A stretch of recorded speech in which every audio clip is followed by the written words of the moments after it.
Hello students, मैं तौफीक खान आपका अपनी क्लास से बच्चों बहुत बहुत स्वागत करता हूं।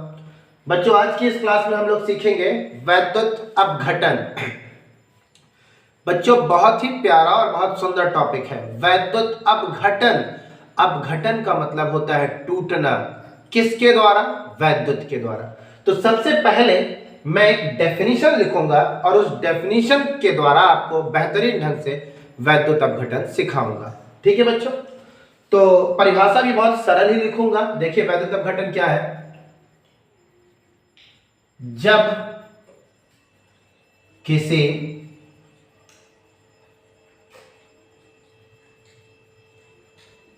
विद्युत धारा के द्वारा जब किसी विद्युत धारा के द्वारा किसी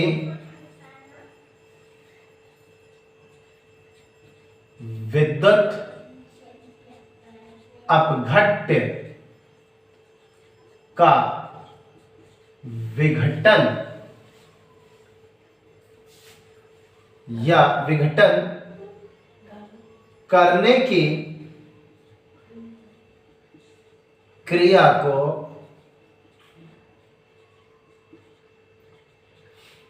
विद्युत अपघटन कहते हैं। बच्चों, क्या है डेफिनेशन? देखिए, जब किसी विद्युत धारा के द्वारा, विद्युत धारा होनी चाहिए, जब किसी विद्युत धारा के द्वारा हम किसी वैद्युत अपघट्य का मतलब क्या है? वो पदार्थ जो आयनों में टूट जाए उसे वैद्युत अपघट्य कहते हैं। वैद्युत अपघट्य दो तरह के हो सकते हैं, वो या तो प्रबल होंगे, वो या तो दुर्बल होंगे। फिलहाल अभी हम यहाँ पर वैद्युत अपघट्य देख रहे हैं। तो जब किसी विद्युत धारा के द्वारा किसी विद्युत अपघट्य का विघटन का मतलब तोड़ना, विघटन या अपघटन भी बोल सकते हैं। विद्युत अपघट्य का विघटन या अपघटन करने की क्रिया को वैद्युत अपघटन कहते हैं। बच्चों, ये है आपकी डेफिनेशन। वैद्युत अपघटन का कुछ मैं आपको नोट बताता हूं, कुछ महत्वपूर्ण बातें बताता हूं।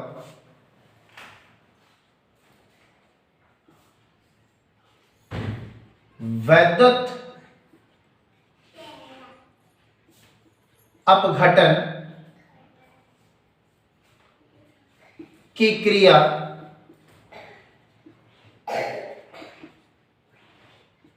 विद्युत अपघटनी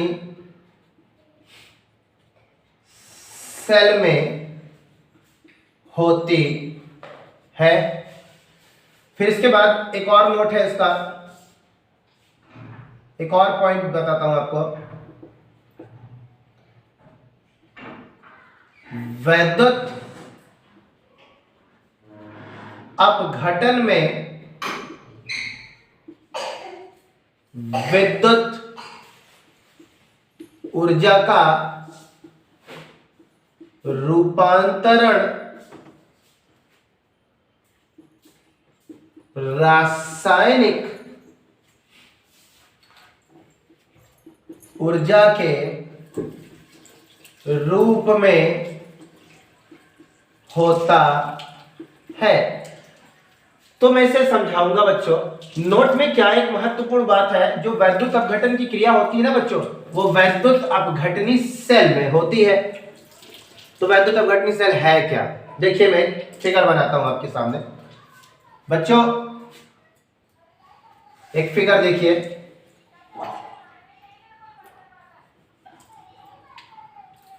एक हम पात्र ले लिए। इस पात्र में मैं वैद्युत अपघटनी सेल का एक डायग्राम बना रहा हूं आपके सामने।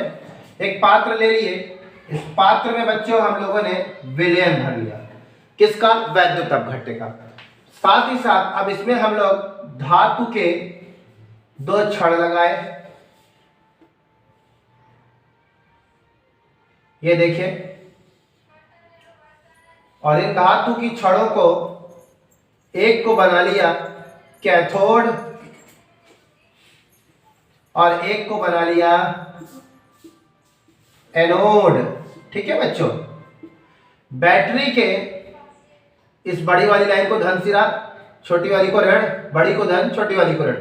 इस छोटे वाले सिरे को इस सिरे से और इस बड़े वाले को इस सिरे से जोड़ भी दिया, तो ये बैटरी हमारी लग गई। तो बच्चों ये सिरा, ये धातु का टुकड़ा हमारा कैसा व्यवहार कर रहा है? कैथोड की तरह। इसके बाद ये कैसा व्यवहार कर रहा है? ये व्यवहार कर रहा है एनोड की तरह।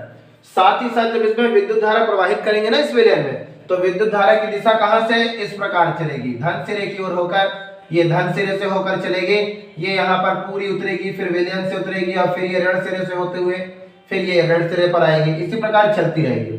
तो ये तो थी किसकी दिशा? विद्युत धारा आई की दिशा। लेकिन आपको पता है इलेक्ट्रॉनों की दिशा कैसी होगी? इलेक्ट्रॉनों की दिशा धारा की दिशा के ठीक विपरीत होती है। तो इसका मतलब अगर धारा इस प्रकार बह रही है तो इलेक्ट्रॉन इस प्रकार बहेंगे, विपरीत। ठीक है, तो इलेक्ट्रॉनों की दिशा विपरीत होगी बच्चों, ठीक है ना। तो ये बन गया आपका वैद्युत अपघटनी सेल। अब वैद्युत अपघटनी सेल आपके सामने हाजिर है, इसका मैकेनिज्म कैसा होगा अभी मैं वो बताऊंगा।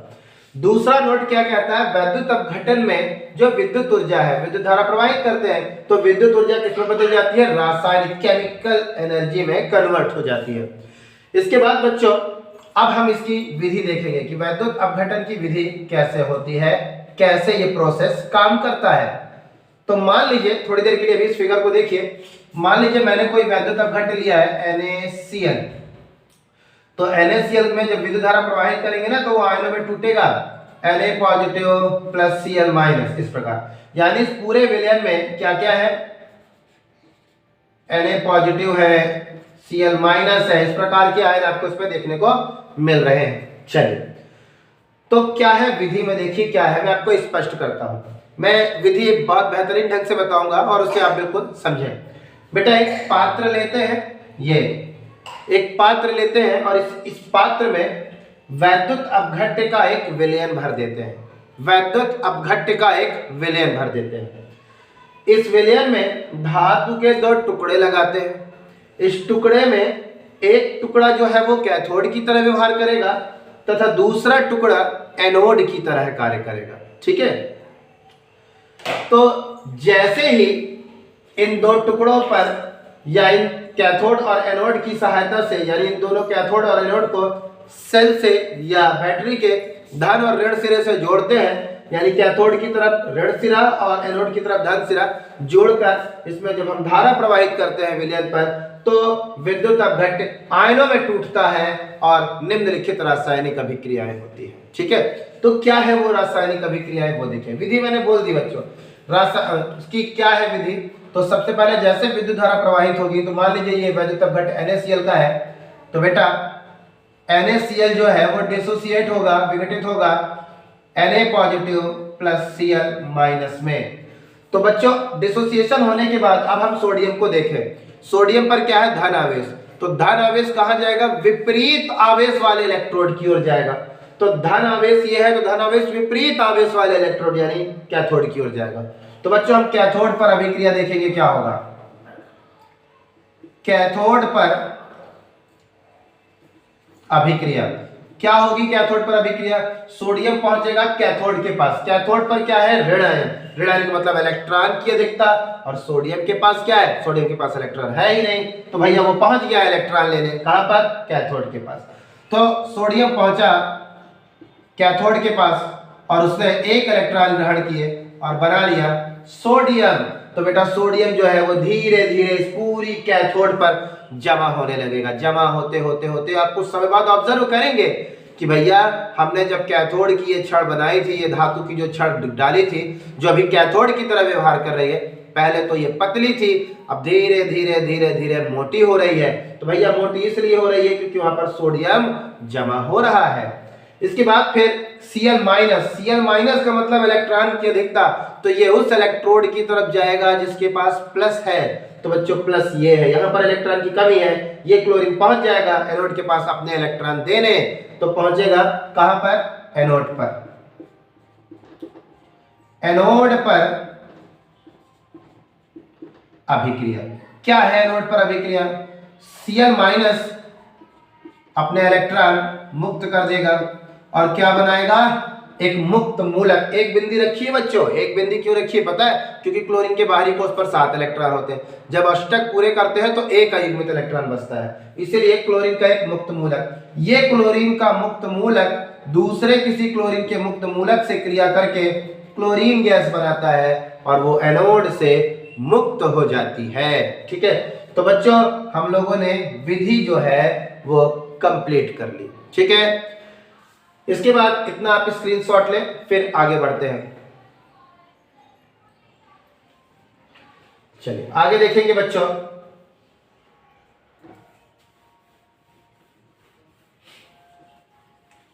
इस फिगर को अभी हम बने रहने देते हैं, काम आएगा। इस पॉइंट पर अभी कुछ और कड़ियां जोड़ते हैं। तो बच्चों आगे देखें, आप इस पे कुछ बातें समझिए। आप क्या देख रहे हैं? सोडियम पर धनावेश है, तो धनावेश की गति कहां हो रही है? कैथोड की ओर। Cl पर माइनस है, तो इसकी गति कहां हो रही है? एनोड की ओर। तो यहां पर देखिए, सोडियम के पास इलेक्ट्रॉन की कमी है, वो कैथोड पर गया, कैथोड पर जाकर इलेक्ट्रॉन ग्रहण किया। जब कभी कोई परमाणु इलेक्ट्रॉनों को ग्रहण करता है तो वहां पर उसका अपचयन होता है, तो यहां सोडियम का अपचयन हो रहा है। यहां पर क्लोरीन के पास इलेक्ट्रॉन है, वो पहुंच रहा है एनोड पर, और एनोड पर जा रहा है तो अपने इलेक्ट्रॉन डोनेट कर रहा है, इलेक्ट्रॉन त्याग रहा है। तो भैया जब कभी कोई परमाणु इलेक्ट्रॉन त्यागता है तो उसका ऑक्सीकरण होता है। तो यदि आप इस फिगर में देखना चाहें तो सोडियम का यहाँ पर क्या हो रहा है? रिडक्शन हो रहा है, अपचयन हो रहा है। वहीं पर क्लोरीन का ऑक्सीडेशन हो रहा है, ऑक्सीकरण हो रहा है। तो अब ये ऑक्सीकरण क्या है और अपचयन क्या है वो देखते हैं। हेडिंग बना रहा हूं मैं, ऑक्सीकरण। तो बच्चों ऑक्सीकरण क्या है? डेफिनेशन देखेंगे भैया कि वह अभिक्रिया या वह क्रिया जिस क्रिया में कोई भी परमाणु इलेक्ट्रॉन को क्या करता है? त्यागता है। इलेक्ट्रॉन को त्यागता है, वहां ऑक्सीकरण होता है। इसके बाद अपचयन क्या है बच्चों? अपचयन वह क्रिया है जिसमें कोई परमाणु इलेक्ट्रॉन को ग्रहण करता है। ठीक है ना बच्चों? इसके बाद एक डेफिनेशन आपको और दे रहा हूं बड़ी सुंदर सी। एनोड और कैथोड है क्या? जनरली तौर पर लोग पूछते हैं भैया कैथोड क्या है, तो बोलते हैं जिस पर माइनस है वो कैथोड है। जनरली तौर पर किसी से पूछा जाता है एनोड क्या है, तो बोल देते हैं धन आवेश है, वो एनोड है। थोड़ा सा इसकी डेफिनेशन बहुत अच्छी है, उससे पहले समझें। ठीक है, एनोड है क्या? पहले एनोड की डेफिनेशन देख लीजिए। एनोड है क्या? तो एनोड क्या है? एक छड़ है ना धातु की। भैया एनोड वह छड़ है, ठीक है, एनोड वह छड़ है जहां पर ऑक्सीकरण की क्रिया होती है। कहे के ऑक्सीकरण की। कैसे पता चल गया? भैया ये परमाणु जो है ना अपने इलेक्ट्रॉन देगा, निकालेगा। क्लोरीन अपने इलेक्ट्रॉन यहाँ पर निकाल रहा है, दे रहा है, तो यहाँ पर कौन सी क्रिया हो रही है? ऑक्सीकरण की क्रिया। तो धातु की वह छड़ जहां पर ऑक्सीकरण की क्रिया होती है उसे एनोड कहते हैं। इसके बाद फिर कैथोड पर देखेंगे, तो बेटा कैथोड पर देखिए क्या हो रहा है? सोडियम जाकर इलेक्ट्रॉन ग्रहण करेगा इस छड़ पर, तो इलेक्ट्रॉन ग्रहण हो रहे हैं इस छड़ पर, इसका मतलब अपचयन हो रहा है। धातु की वह छड़ जहां पर अपचयन की क्रिया होती है उसे कैथोड कहते हैं। ठीक है, चलिए अब आगे बढ़ते हैं, इस फिगर को मिटाएंगे। ठीक है,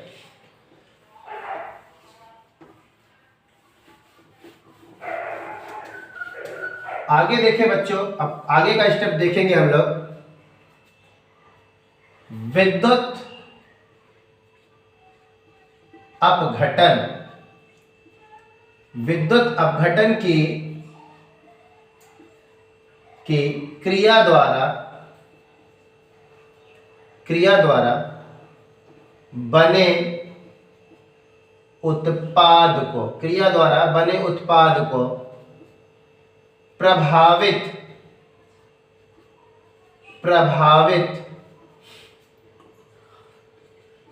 करने वाले कारक। ठीक है बच्चों, जो वैद्युत अपघटन की क्रिया हो रही है, इस वैद्युत अपघटन की क्रिया को कौन कौन से फैक्टर प्रभावित करते हैं? वैद्युत अपघटन की क्रिया होगी तो कोई प्रोडक्ट बनेगा। प्रोडक्ट का मतलब धन आयन या ऋण आयन जो भी बन रहे हैं उस प्रोडक्ट को कौन कौन से फैक्टर प्रभावित करते हैं।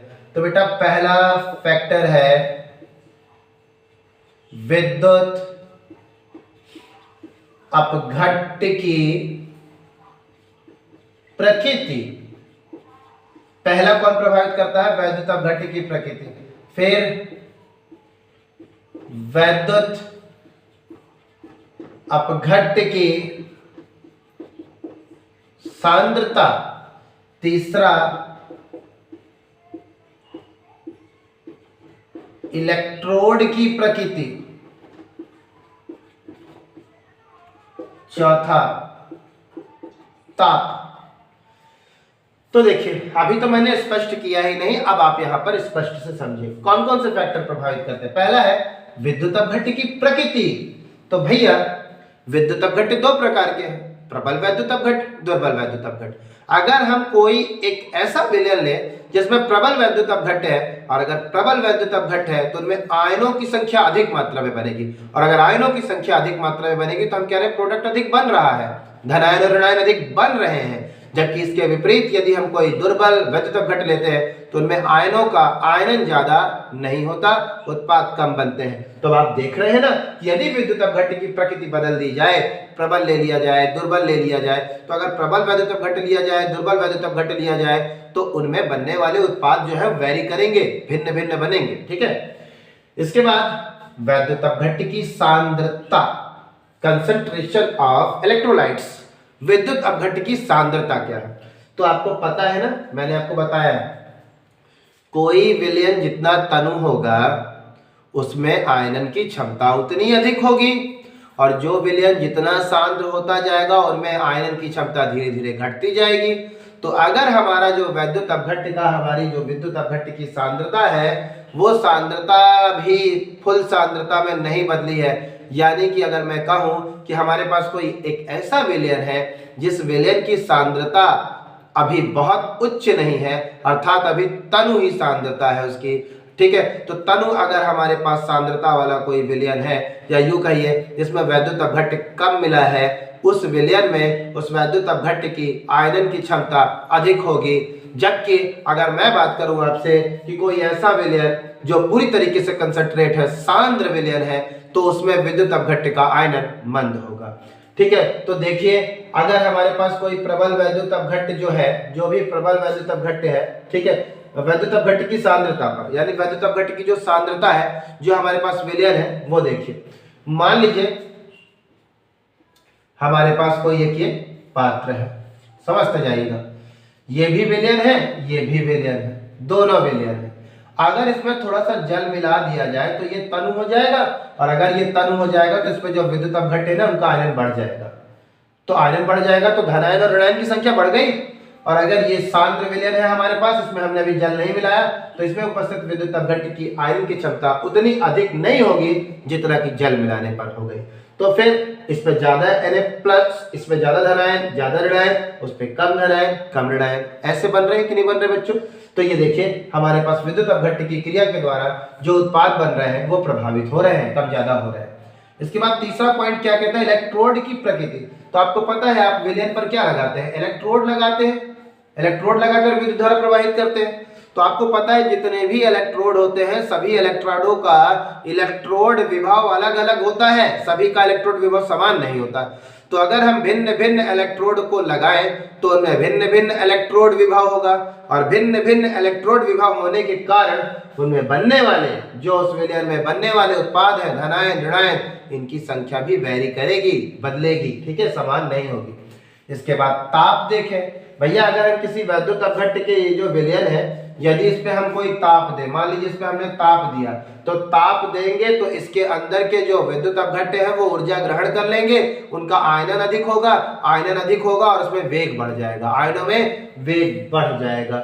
जबकि अगर इसकी हम बात करें और अगर इसमें आयनन ज्यादा हुआ तो धनायन और ऋणायन अधिक बनने लगेंगे, और इस पे अगर हम टेम्परेचर नहीं दे रहे हैं तो जितना इसमें बन रहा है आयनन उतना उसमें नहीं होगा। तो देखिए यहाँ पर फिर से उत्पाद हमारे जो है वो प्रभावित हो रहे हैं। ठीक है बच्चों, इसके बाद आगे बढ़ते हैं। चलिए बच्चों, अब आगे देखें। इसके बाद जो हमारा अगला टॉपिक है विद्युत अपघट्य के उपयोग, विद्युत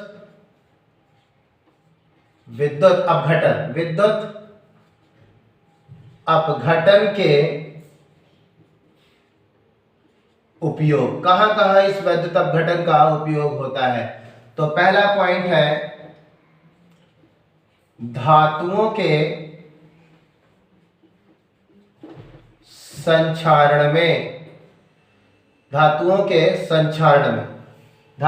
संक्षारण को रोकने में, धातुओं के संक्षारण को रोकने में। संक्षारण का मतलब होता है धातु का नष्ट होना, धातु में धीरे धीरे नष्ट होगी, ठीक है। तो धातुएं नष्ट कैसे होती है? जो धातुएं होती है ना वो वायुमंडल पर उपस्थित ऑक्सीजन, नमी इनसे क्रिया करके धीरे धीरे नष्ट होने लगती है। जैसे लोहे को देख लो, उनमें वायु और नमी के कारण क्या होने लगता है? धीरे धीरे धीरे धीरे जंग लगने लगता है, ठीक है।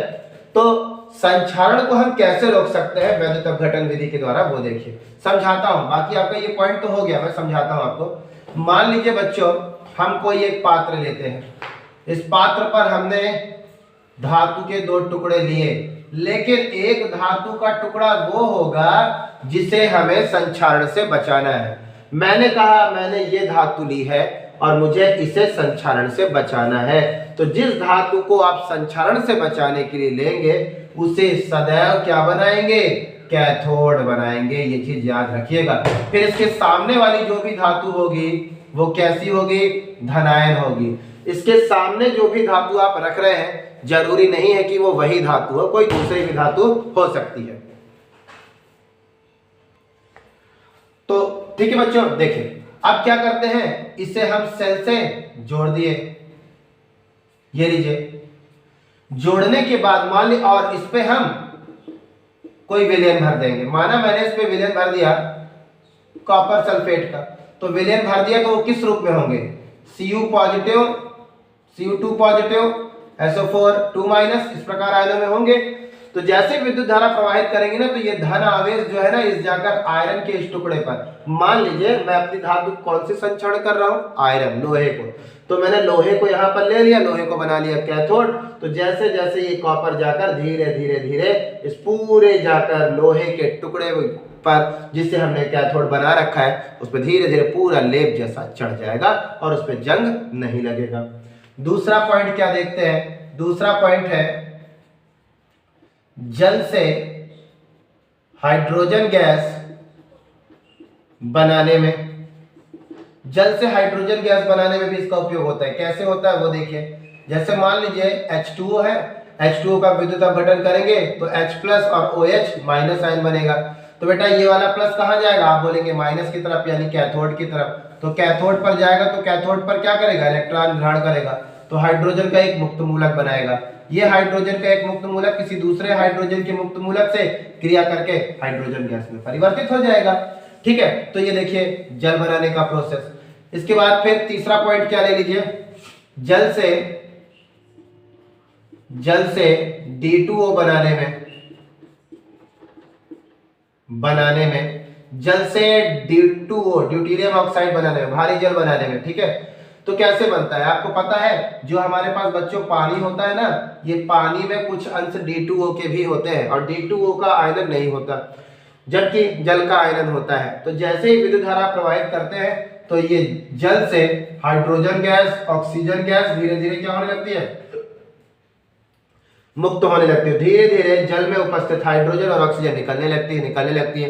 एक ऐसा टाइम आता है कि हाइड्रोजन और ऑक्सीजन समाप्त हो जाती है और उस जल में सिर्फ और सिर्फ D2O के अंश रह जाते हैं। इसके बाद चौथा पॉइंट देखेंगे, विद्युत लेपन में। तो भैया विद्युत लेपन में चौथा उपयोग है विद्युत लेपन में। तो कैसे विद्युत लेपन किया जाता है? किसी धातु के ऊपर किसी अन्य धातु का लेप चढ़ाना विद्युत लेपन कहलाता है। अब हम लेकिन किस विधि के द्वारा करेंगे? वैद्युत अपघटन के द्वारा। एक एग्जांपल से आपको समझाता हूँ। इतनी समय आप लोग देख रहे होंगे सोना बहुत महंगा है, और सोना बहुत महंगा है तो आप क्या देख रहे हैं? मार्केट पर लोग क्या करते हैं? चांदी खरीद लेते हैं और उस चांदी पर सोने का पानी चढ़वा लेते हैं। तो चलिए बेटा, हमारे पास जो धातु पर लेपन लेना है, जिस धातु पर हमको किसी दूसरे धातु का लेप चढ़ाना है, तो माना मुझे चांदी पर सोने का लेप चढ़ाना है, तो उस चांदी की धातु का एक टुकड़ा लूंगा और उसे क्या बनाऊंगा, कैथोड। सामने वाली धातु चाहे चांदी हो चाहे अन्य कोई धातु हो, फर्क नहीं पड़ता, ये ले लिया। अब जिसका पानी चढ़ाना है, सोने का पानी चढ़ाना है, तो मुझे यहाँ पर गोल्ड के लवड़ लेने पड़ेंगे। ठीक है, इसे मैं सन की सहायता से जोड़ दिया। जैसे ही विद्युत धारा प्रवाहित करूंगा तो इसमें जो Au है हमारा बच्चों, वो धनायन होता है और वो Au जाकर इस चांदी में धीरे धीरे लेप चढ़ाता जाएगा, चिपकता जाएगा और धीरे धीरे हमारी चांदी पर सोने का लेप चढ़ जाएगा। तो बच्चों ये था वैद्युत अपघटन और उससे संबंधित कुछ महत्वपूर्ण टॉपिक। उम्मीद है आपको मेरी क्लास समझ में आई होगी। और दूसरी बात बच्चों, यदि आप चैनल पर नए हैं तो मेरे चैनल को जरूर सब्सक्राइब करें, लाइक करें और लोगों तक पहुंचाएं। ठीक है, धन्यवाद।